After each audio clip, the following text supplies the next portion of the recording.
Hey guys, Dan from Make Some Noise here, hope you're doing well. Today I'm going to be showing you how you can create your very own track from scratch using a digital audio workstation. In this case I'm going to be showing you a Studio One, so head over to last week's video if you need to get that downloaded and installed. It's easy, it's free, don't worry about it. Okay, the first thing we're going to do is have a quick overview of the track that I've made as an example for you. How we edited the audio to get the drums sounding good, okay, how we played in a bass line using our computer keyboard, okay, and also some tips and tricks on how we got our mix and track pumping and sounding good, okay. I hope this inspires you to create some music of your own. If you need any help, dan@makesomenoise.com is what I'm there for. Also, if you can, try and wear some headphones or use some speakers that you're familiar with so that you can hear as much as you can when you're working on your track. Okay, enjoy, let's get into it. Okay, so this is the track that we're going to be working on this week. Real simple, nice little drum loop I had available. You can find some in the browse section or even online. I added a very simple bass line, a bit of delay, a bit of reverb, a bit of drive. This percussion was dragged straight in from the browse tab. The bass is then kind of copied and reinforced with another bass sound that has a bit of an effect on it that gives the track some movement. That's the gator there. It's nice. This string pad has a lot of automation going on, so as the track progresses, things like the filter cutoff, they change to match the feeling of the track. The reverb, you saw that changing there. It's going to drop out so that the strings are quite far in your face at the start of the main section. Also, we've got some drum samples that we layered over the kit to give it a bit more excitement. Let's have a listen.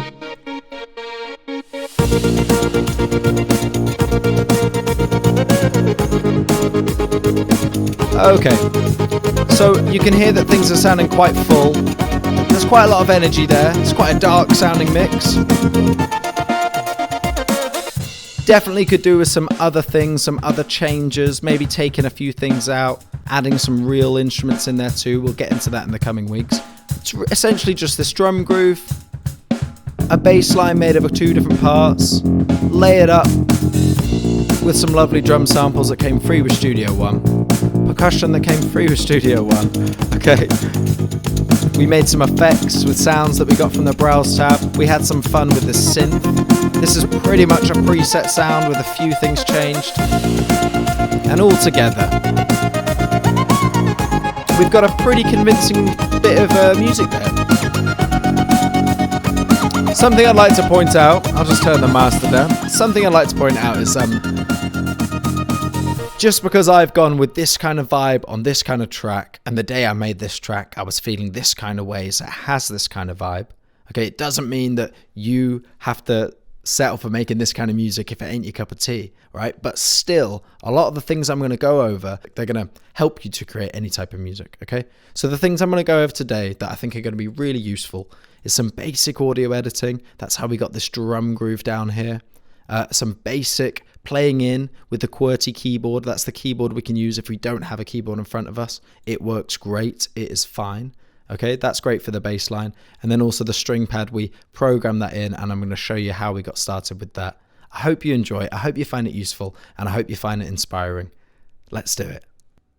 First things first, open up Studio One. We're going to be creating a new session. So when you get the option, create new song, we're going to call it Drums One. That's fine. Leave all those options as they are for now. Loops, we can go over here. We got all these different genres. Grab some hats, grab some kick, grab some snare, and all of a sudden, you got some music, you got a place to start. These loops are free. They're a great way to get started. But for now, what we're actually going to do is work with these drums we've been sent. So click to download like that. Wonderful. I've already got them downloaded. What am I doing? There you go. So drag them in like that. Let's have a look. Zoom out a bit. We're going to make it nice and big so we can see what we're doing. Shift L. We'll get rid of the browse. We don't need that anymore. Shift L. Let's have a listen. Grooving nice. We've got our click on. Tom has recorded these at 120 just to keep things nice and simple. Thanks for that, Tom. Brilliant. And we're going to go over to the section that inspires us, okay? I've already had a listen to this, and I really like this bit here.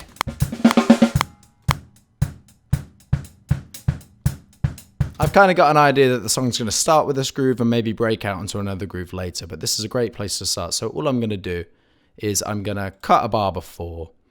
I'm going to cut a bar after. For now, I'm going to delete everything. But remember, if I go to Browse, Pool, Audio, I can still access or I can drag out to see the rest of the drum take when and if I need it. So I'll Shift L that.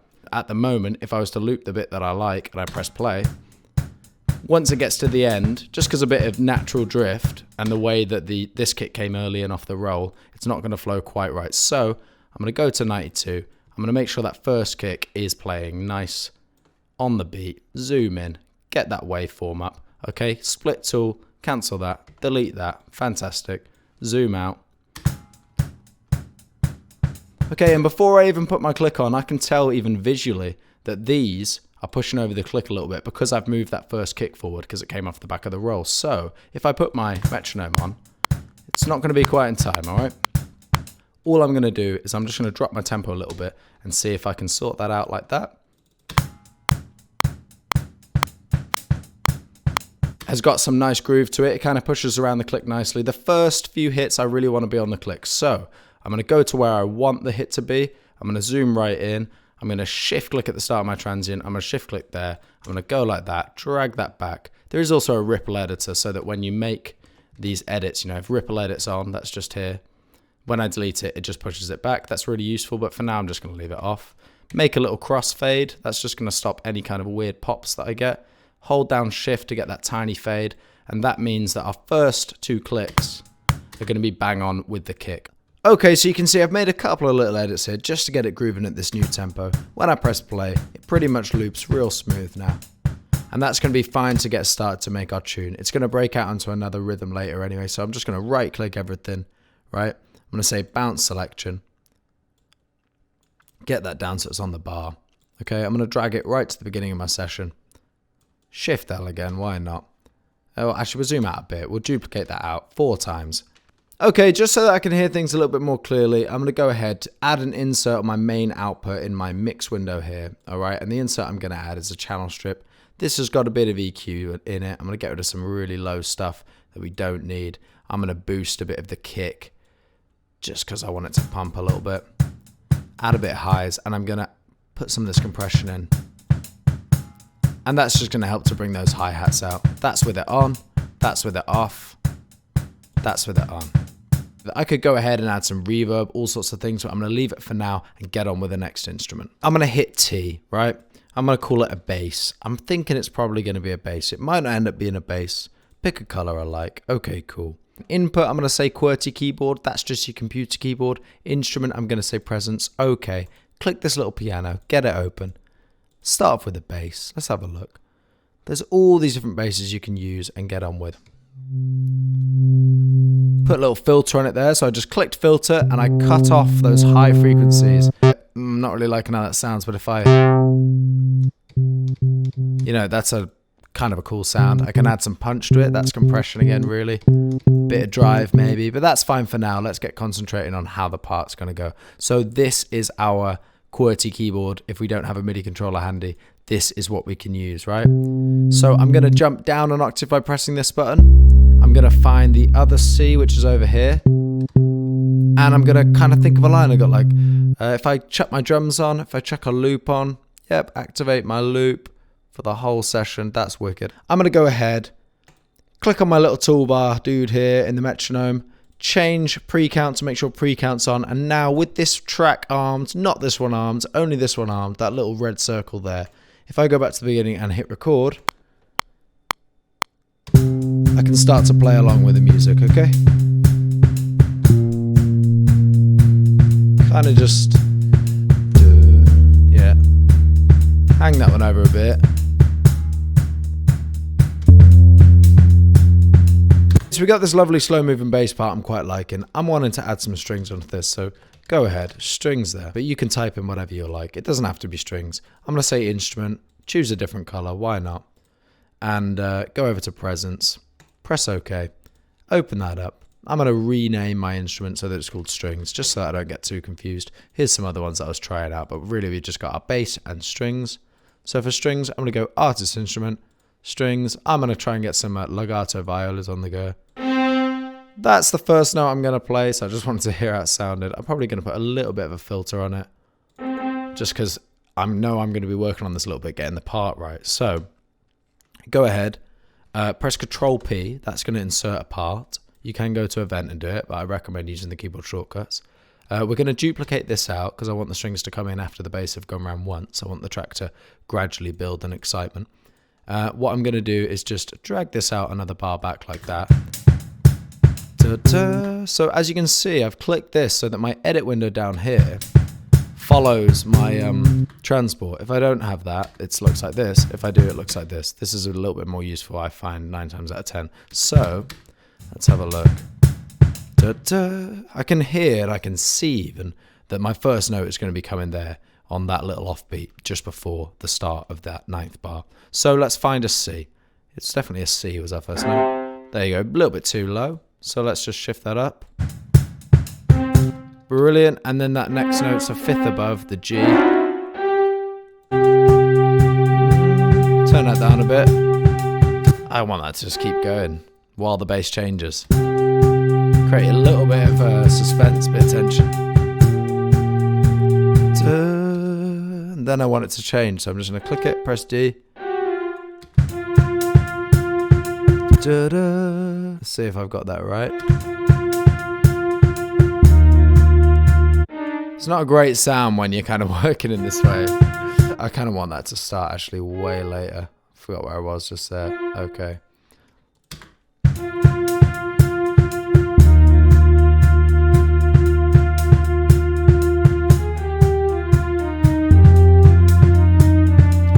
Oh, so we had one note wrong at the end.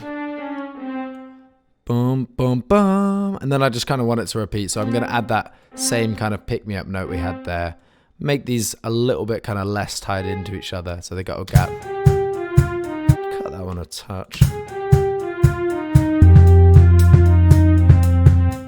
Cool, cool. Lovely, and I'll just make that one pull out just a little bit. That's lovely. And then, if I just get rid of that guy there, just split there, and drag that so that it starts at the start. Because the pickup is now at the end of the bar too, when I loop this, it's going to sound nice. So let's put all the elements together and see where we are so far.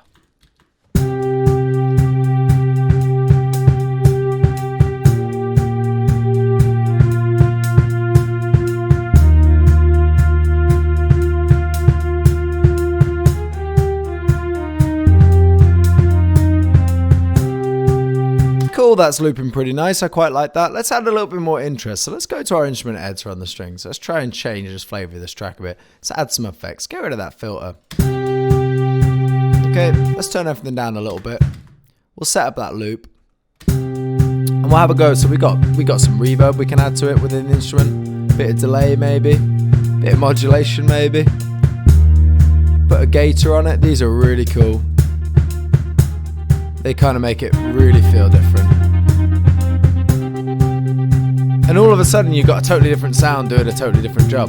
Put a bit of auto pan on it. Make this stereo. Chuck some all around the place. Get some of that low frequency out of the way so you can hear that bass nice and clearly. We're going to dress up the bass nicely in a minute too. Give it a bit of distortion. And because I'm going to drive the sound, I'm going to punch it. It's going to sound a bit too harsh. Now it's got all that bite, so you know, and effects like this we can automate as well, so we can edit the automation of that. We can go to our pencil tool, drag ourselves one of these, and we can make it so that it kind of comes in and out, that kind of thing. I'll leave that off for now, but you get the idea. There's loads of fun to be had. Press A to toggle automation on and off. There's loads of fun to be had. I'm going to remove that automation for now. You can automate any parameter. You can make something turn on and off. Okay, you can even make the whole instrument turn on and off. Let's go to the top. Okay, so you might have noticed that throughout this session, some of the colors have been changing, some of the names have been changing, and that's because I've been working on multiple sessions. So as I go, you know, I'm saving as, and I'm keeping different versions of what I'm doing and when I'm doing it, just in case I make a change that I don't like and I want to go back. My bass part, you might have noticed, I've actually transposed it down a whole step. So this is measured in semitones. That's 2 semitones. That's down a whole step. I just prefer that key. I think the strings sounded nicer in that key. Strings also. And I've changed the sound of these strings quite a lot. I've added another part, so I'm kind of harmonizing them a little bit. And a gator, just think of a gator as something that opens and closes a gate. So when the gate's open, it's open here, here, here, here, here, here on the left, here on the right. Okay, an EQ, we talked a bit about EQs last week. Distortion, exactly how it sounds, it distorts it. Pan, moves it around left and right. I'll put the pan back on, I quite like that actually. I've taken off some of this. I'll put it back on for a sec. Reverb, putting a sound in a space. Delay, kind of repeating the sound, making it echo out in a longer and more clear way than a reverb. And modulation. Modulation is something to check out. It kind of takes on a whole different character, if you can hear that as I turn it on and off. And it's just giving it a kind of warped, I think a slightly more, I don't know, it's just got a little bit more soul to it. It sits a little nicer in the mix. I'm kind of liking some of that. You can hear that detuning I've put on the part now. Let's just double check over that again. That's really cool. This pitch bend, it's only subtle, but it makes such a difference. It just sounds not quite right for a second. And then it resolves. We can make that resolve a little bit smoother. We can make it sound a little bit less not right. You know, a little bit more in tune. But, you know, it's all adding character. It's all adding complexity to the track. Okay, with that transposition we've gone down. We've also transposed our strings down. Okay, and this other extra bass track I've made here. And let's just check out what I put on this part. Okay, so I found a bit of a crazy sound. I didn't do much to it. I could make it even noisier and crazier. Could even drench it in a bit of reverb. Might be something that I choose to do in the mix. I might chuck a bit of reverb on it like that. Absolutely loads, huge size. Maybe go for a cave preset. Just something really, really big. You know, combined with that, you're going to get a really huge, quite dramatic, maybe with a bit of reverb on those drums as well. You don't want to go overboard with reverb. You try and keep it to one or two elements if you're going to drench something. Things like drums, they got a lot going on, so I always try and keep the reverb pretty low on drums, to be honest. So these strings now are sitting in, sounding full of a bit more emotion, and I'm quite liking them. And the general gist that I'm going for now is more about structuring. You got the drums coming in, you got the bass coming in, you got the strings coming in, and at some point I want it to really lift in energy, right? Really, I want it to push through. Okay, so that transition at the moment isn't very smooth, but you get the idea I'm going for. I want the drums to really become the focus. I want it to feel like it's got a lot of energy, okay? So something I've done to help with the energy, and it's something that I did at the start kind of on purpose, is dropping down the original take to 117. That means that when the energy comes in, I can afford to lift it up to 120. This is tempo tracking. It's kind of advanced, but it's not really that advanced. I mean, set your tempo, draw in what you want your tempo to do next. So that is going to be at 120 because that's when Tom was really grooving and he had the click banging in his headphones. So just before the tempo lifts, I cut some of the drums out. I take just the first half of the pattern. I also, you'll see, I've layered in some samples that came through with Studio One over the snares, build a bit of excitement. Cut everything out. Okay, cool. You get the idea. Let me jump to the session just after this for those final changes that I made. Okay, so this is the most recent version of the session that I've been working on. You can see straight away the colors are a bit different, and I've moved my percussion and drum samples from down here in the session to be up here with my drums. I've changed the color of those two. To move things, just hold down shift, select what you want to move, and drag and drop, and then hold down shift to deselect as well. Super easy. The next thing I've done is I've added in some markers. So click here to open your marker track, click where you want to add a marker, press the plus to add one. Okay, double click to rename the marker.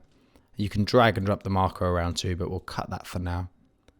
The cool thing about these markers is that it means I can really easily move from section to section in my track. I can also use keyboard shortcuts to do that. That's really helpful when you're working on lots of things like automation. You want to know where you are in the track.